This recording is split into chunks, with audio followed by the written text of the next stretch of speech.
Hey guys, Jay with Overland Campers. Just want to show you guys the build out that I did for a long road trip.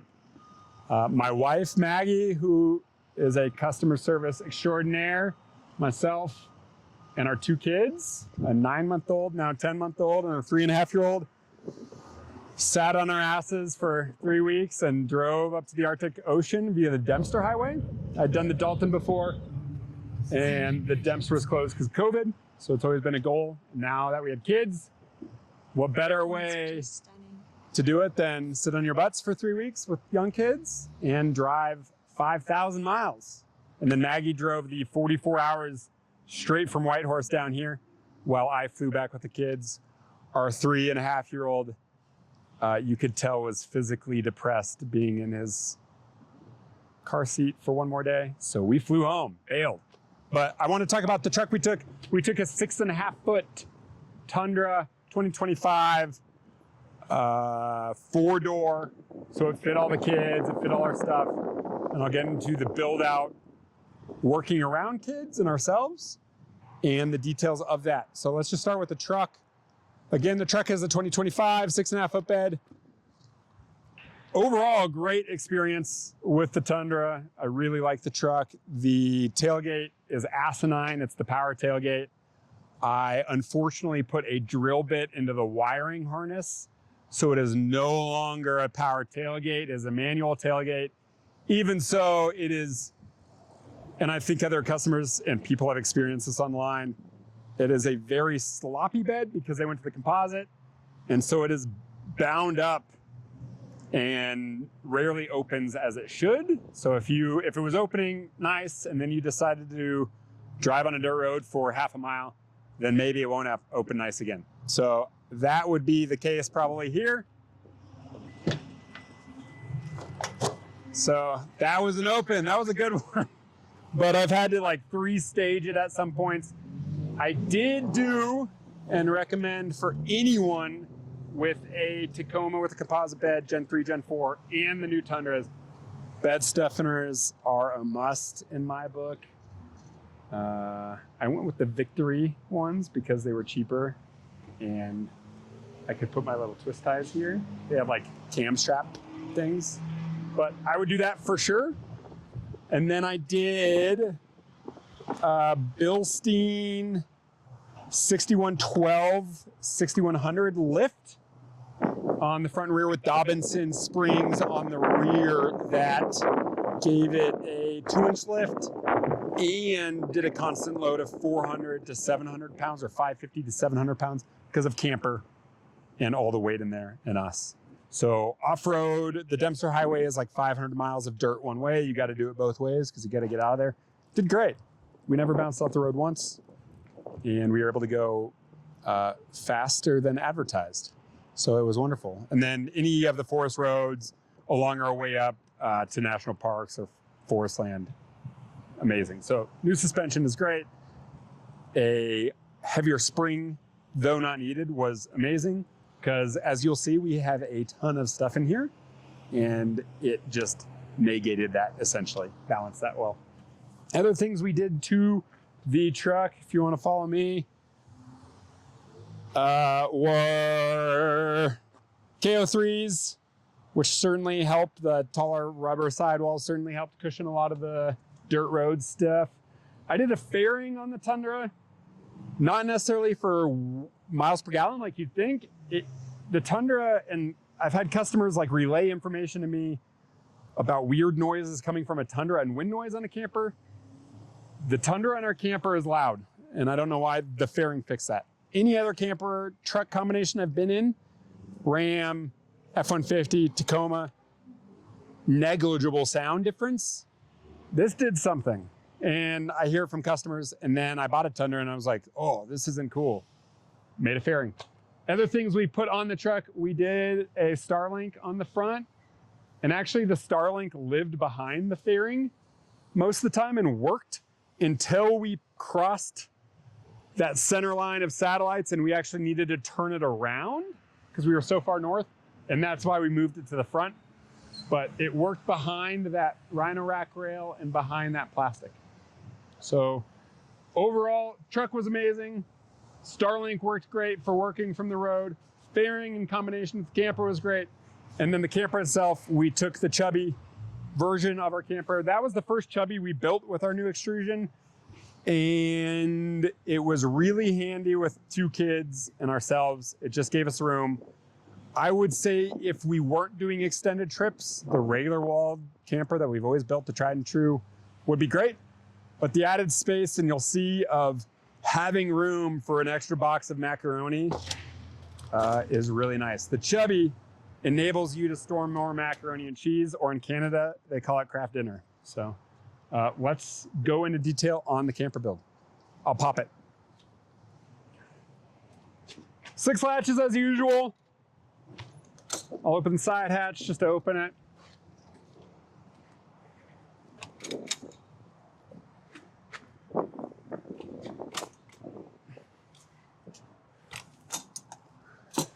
Let me open this guy, and then I will talk about what design decisions were made on the outside doors real quick. You'll notice I did asymmetrical doors.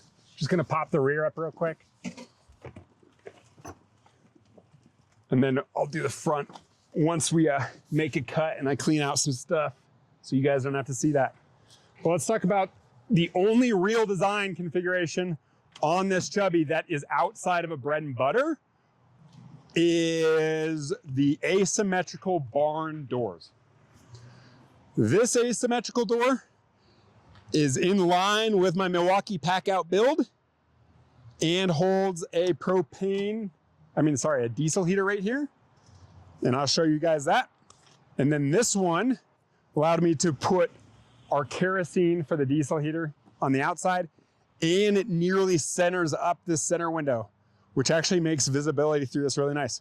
So I'd say on a 3-week trip, I only opened this twice, and it was to reach something that I dropped back there.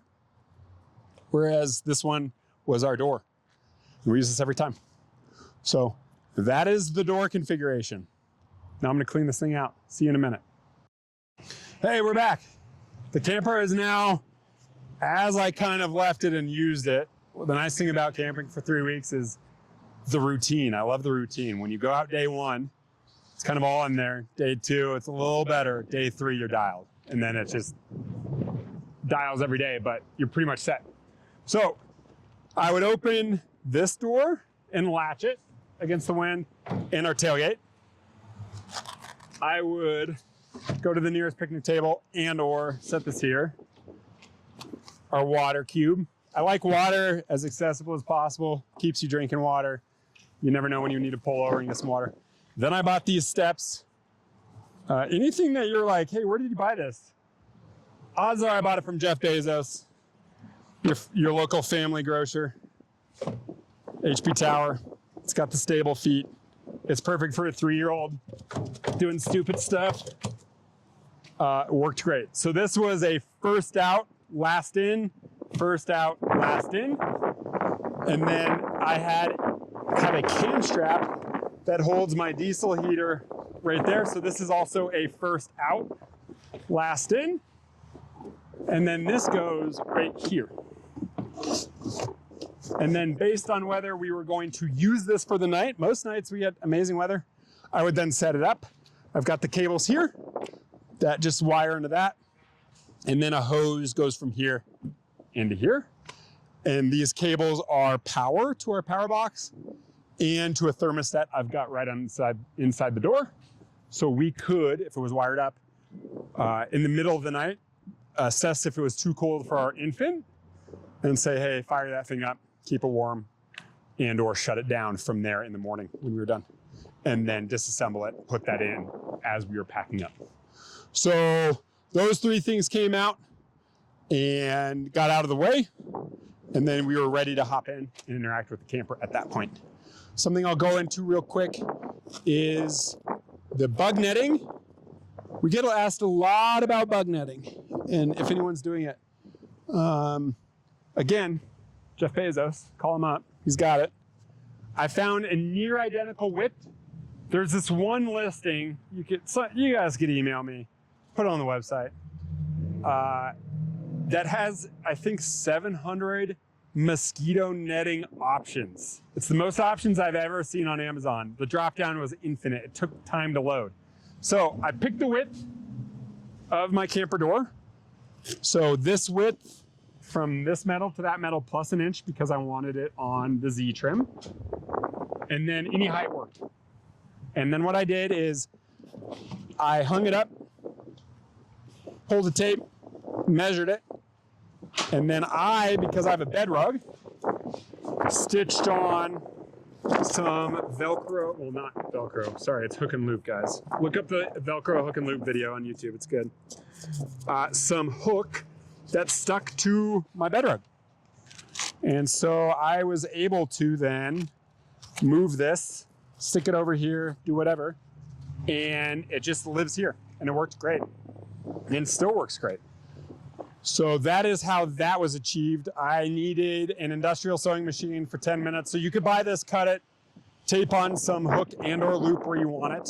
I also stitched on some extras so then the sides would attach properly at a lower point. And then you could contract your local industrial sewist, pay them an hour of time, and have them do something similar. I also talked to a customer, randomly met a customer up at a campground in near British Columbia, and they were camping and talking about this, and they're going to do magnets on the bottom, so then it sticks to their truck bed in different locations. So that is something you can also do.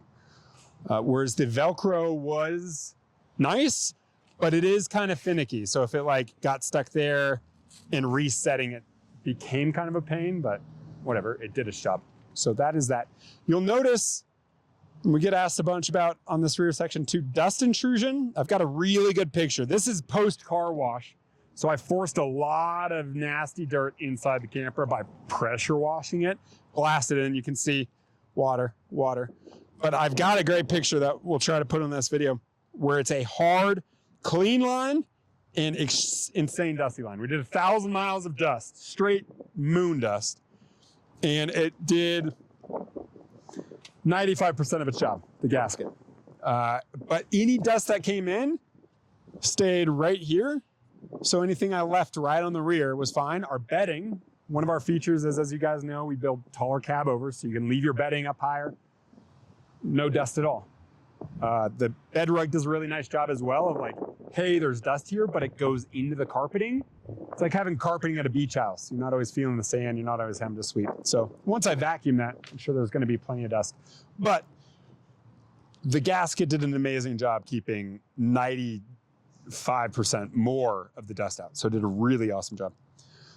So that is the rear of the camper. Now we're ready to go into the camper. Camera guy, Mr. Carter Moses, has to adjust some light settings. See you guys in a second. Welcome to this edition of Cribs. Want to take you guys on a tour of the Chubby on a Tundra and show you guys where the magic happens. But this is the build we came up with for our long trip.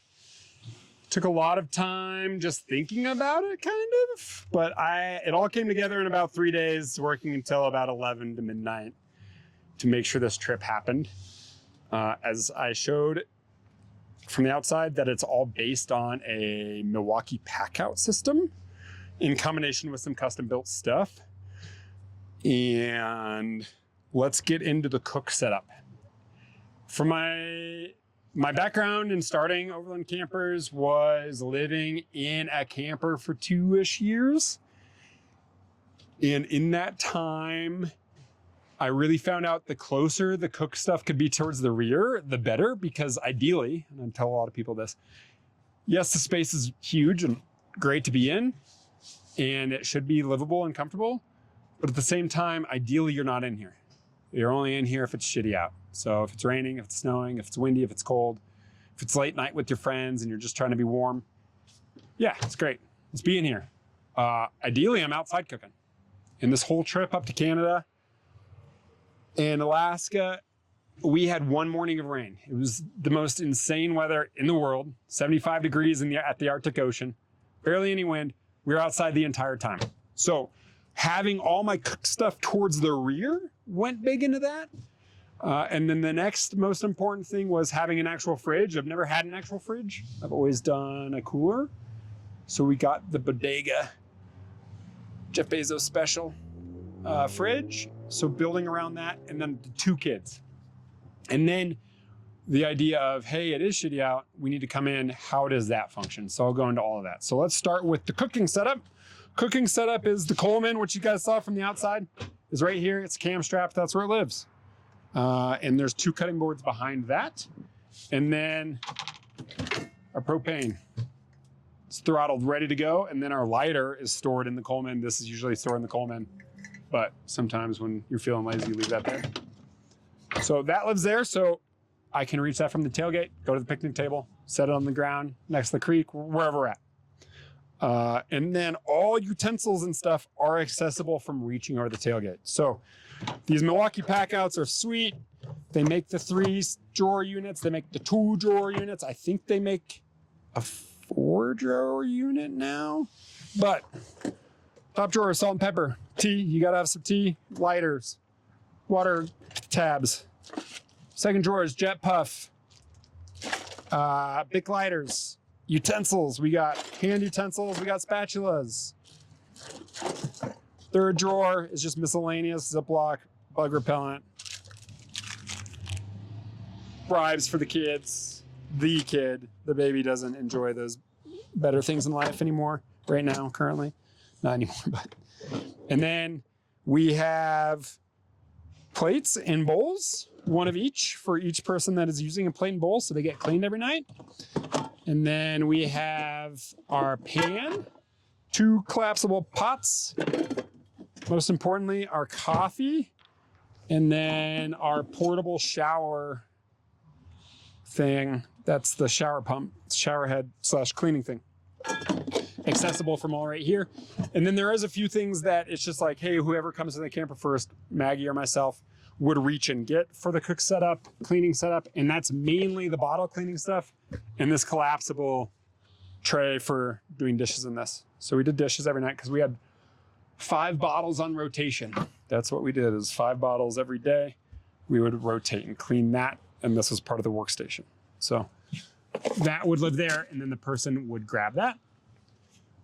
For the Milwaukee Packout, so everything on Milwaukee Packout clips into the next. So I can undo this, I could undo that, I could undo that. It's all into that base plate, into that battery pack I built on the bottom. So it all clips in. The thing I did at this point for a tower, this is not an insignificant amount of weight. It is putting a lot of load on the base plate. And so to kind of alleviate that shifting noise and just stresses, I cam strapped these Milwaukee Packouts to the rail, or the C-clamp on the camper. And that prevented it from rattling too much. I should tighten it up more as is right now. But that is what's holding these towers a lot more stable, propped up against the wall.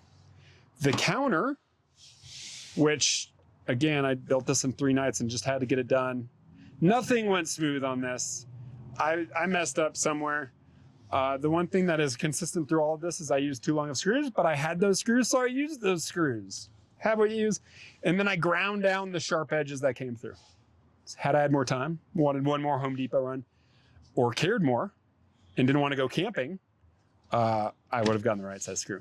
But more important than the build out was getting outside and camping. So it got done, and it will work the rest of life, and I'm okay that it looks like crap.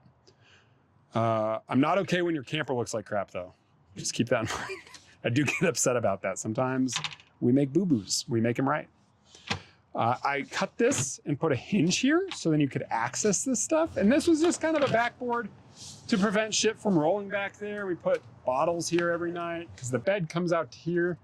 So we had bottles here, a laptop, a thermos, pee bottle, this stuff.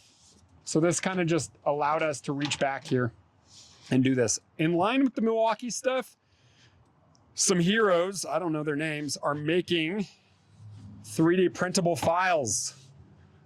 That with a 3D printer, you print the pucks that reference this and screw it in anything. So I did it in a couple places where I printed my own pucks, and then I put VHB, I slid the pucks in, put VHB on there, set this where I wanted it, pressed it down, slid it out with the VHB tape on there, and then ripped screws in all those. Buy coffee. And then had a counter that only on really rough roads in Montana bounced out once just by sitting where it sits. So that just references that, clicks in, worked great. I love it. So it would be super easy to change, or again, like I mentioned, I have to be able to disassemble this in 10 minutes. So imagine me alone at my garage. I pull this off, I unload this, I check it to Maggie or hand it. Then I undo this, clip, clip, clip. There's 3 clips. This whole column is gone. Done. Next, I move to the fridge. The fridge is sitting on a box that I made. That box is not secured in any way. It's just secured by being tied down by the fridge being tied down to cam straps into the carpeting. It's just sitting there. So everything in here is floating and cam strapped. I could have this thing 10 to 15 minutes completely empty and gone, and then rebuilt for our White Room trip in December. So that was a lot of the design considerations with that. So next up, get in there. Let's get in these little shelves. Vertical space is super important, and the chubby camper really helped with vertical space and storage. And you can see that I just built a 3-wall side, front, bottom, little shelves here, here, and there's one below this that's hard to get to, but huge. Mac and cheese, rice, tasty bites, you know, whatever, coffee, anything you want to grab. Over here we kept some kids' books, and this kid's toothbrush and toothpaste, random little things. So vertical space is super handy. By no means is this what I wanted. I had some cool 3D pieces printed to do these walls, and they were too big, so I just in the end made them out of wood and ripped some screws in a wall. That will all come off with the camper when we take this thing off and put someone's camper for delivery on this. And just stay there. They worked amazing. Obviously that one could have been lower to clear that if I cared that went flat. But vertical space is super handy. So all this vertical space combined with that vertical space, we have Milwaukee Packouts in here we never used in 3 weeks. We always overpack, and then when you're in it, you're just like, oh, I've been wearing the same pair of shorts for 8 days. 8 days straight. I should have brought 1 pair of shorts, 1 pair of pants, and pajamas, and like 3 shirts. Socks, the most important. And I don't wear underwear, so that's the easy one. Have them for 10 years, folks. It's a lie. It's a conspiracy. No undies is the way to go. Those who know, know. It's not TMI. I'm just trying to tell you to save some money. But vertical space is super handy. On the left side, we have more drawers that, again, a lot of empty space. We had winter clothing for easy access in here because it was like, oh, hey, you want your windbreaker? Pull that out. You want your kid's hat? Pull that out. And then in this bottom one, we have the diaper drawer, accessible from the tailgate. People with kids, that's important. It was accessible from the tailgate. Reach in, grab some diaper stuff. And then we had snacks. We got ramen. We got applesauce pouches. We got stuff that went all the way from Flagstaff to Canada back to Flagstaff, because are you really going to feed your baby black beans, people on the road? Maggie? No. Don't bring black beans. Freeze-dried black beans are amazing, though, at Natural Grocers. And then this whole configuration I will show you. You'll be like, oh, what are these sticks? What's going on here? I had a really nice solution, and they were dowels. The dowels were too short. It looked really good. It was functional. So I went with longer sticks for more rigidity and cam straps. But the deal is our 3.5-year-old sleeps here. This bag, which is super cool. Each of us, I'm the color red. Our sons were different colors, Maggie with different colors. But super awesome bag. This bag, because we've got the chubby, got tossed on the bed. First thing when we pop this open, because we have a queen size bed still with that on the bed. And then there's a little baby sock in my hat. This is our 3.5-year-old's bed. This is the oh shit security guard, cam strap guard that says, hey, don't roll out of your bed. It was amazing. It was so cool sleeping to this point here. The bed pulls out. He's just sleeping down there. You could always check on him. It worked incredibly well.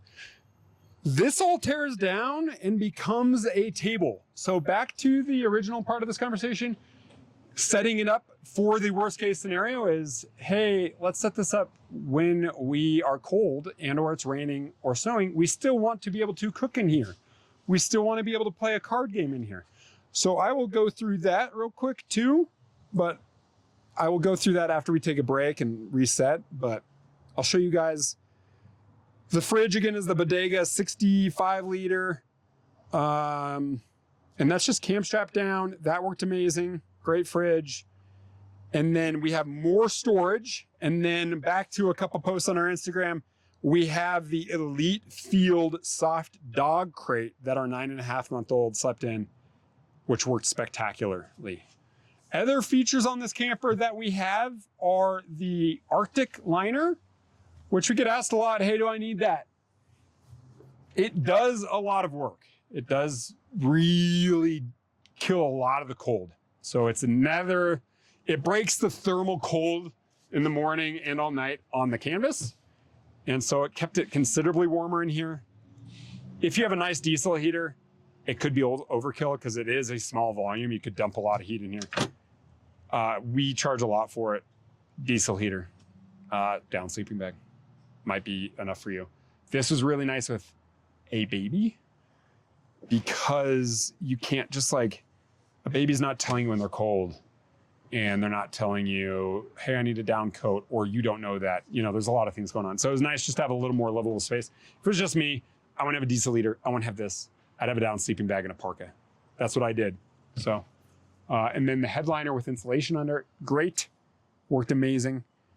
And those are the two add-ons. The headliner really kills condensation along with the diesel heater throwing dry heat. So we woke up with nearly no condensation, and what we did have dried, almost instantly in the day. So that is this side. And then I'm going to go ahead and tear down the bed. We'll do a quick cut and I'll show you what's under here in the thought process with that. Important step. Get rid of this bungee.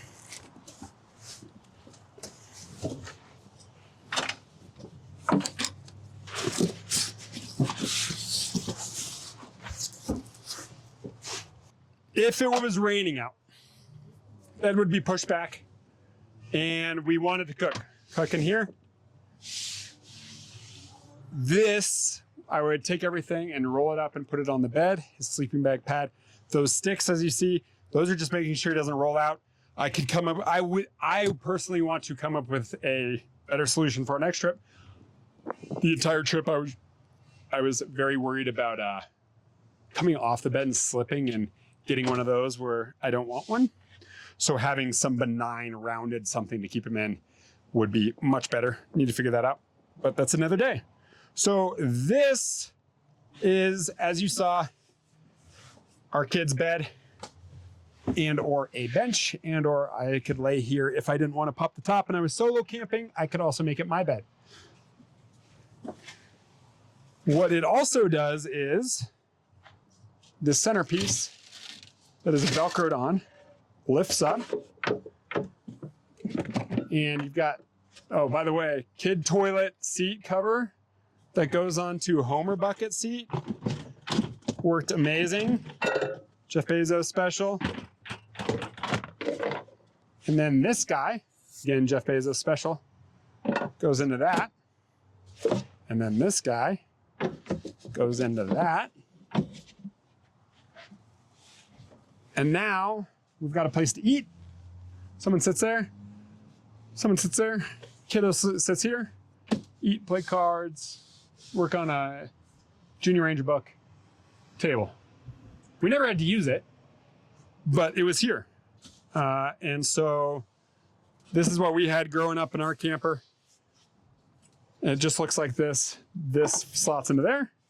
This tube just gets thrown anywhere. And then this goes back down in a second.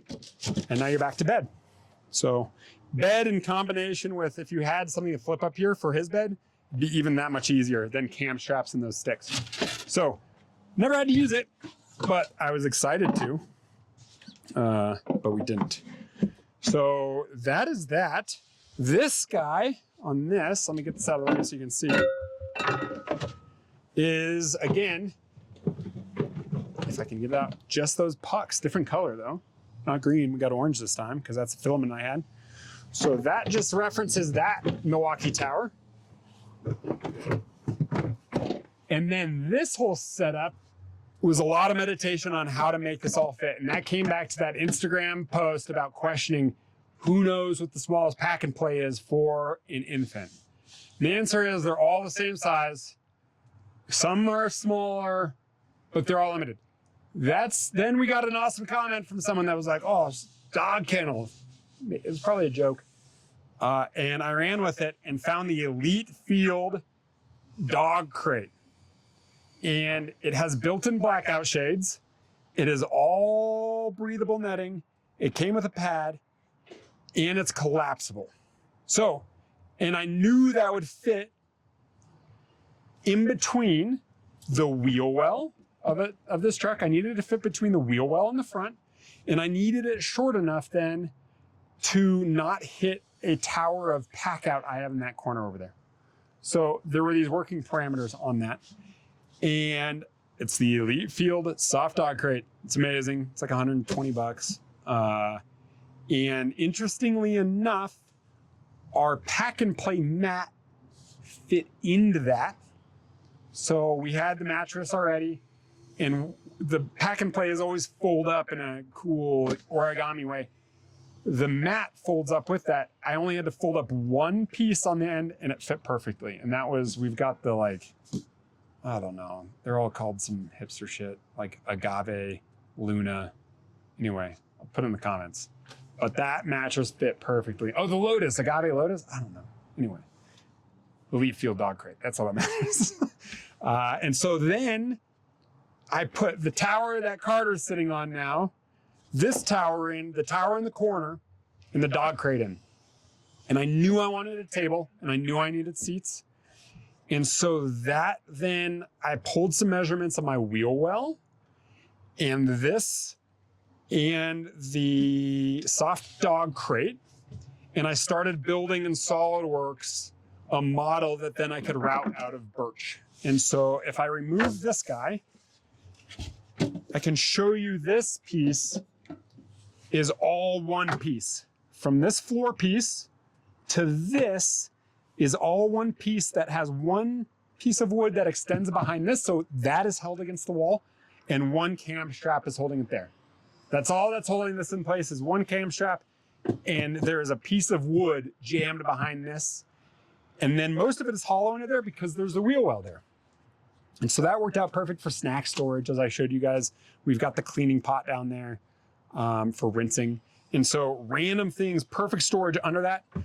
I knew this height, so I adjusted this height based on that to give us knee clearance under that. And then I built it in 3D, printed it, and ripped a bunch of wood glue and some screws. Again, had I had more time or cared more, I would have made it look good. Like finished work is finished work. It's once you're kind of in it, you're just like, oh man, I just want this project to be done. And so that's where I was. I wanted to go camping. So the fasteners were just screws I had around. I had the wood glue. I don't know. It doesn't look that great, but it worked the entire time, and it's working now. And so the crate, I can show you guys, conveniently has these quick disconnect folds that then it collapses. So again, back to the 10-minute philosophy, the 15-minute philosophy on this thing. I would collapse this, pull that out. I would undo this cam strap right here. That's just onto the C-clamp. I can loosen that and show you guys. And this would be gone because, I'll show you that now. I'll show you how these clips work because why not? And we'll show you in B-reel these base plates. But let's get this Milwaukee out of the way. Onto the deck.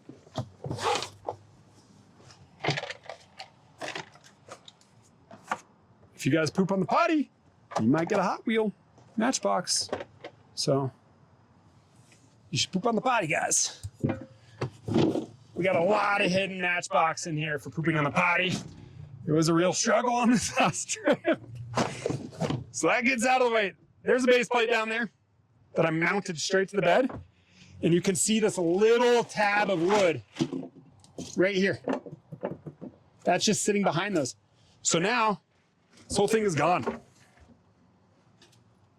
10 minutes, 15 minutes. I can undo this whole thing. So that was the goal.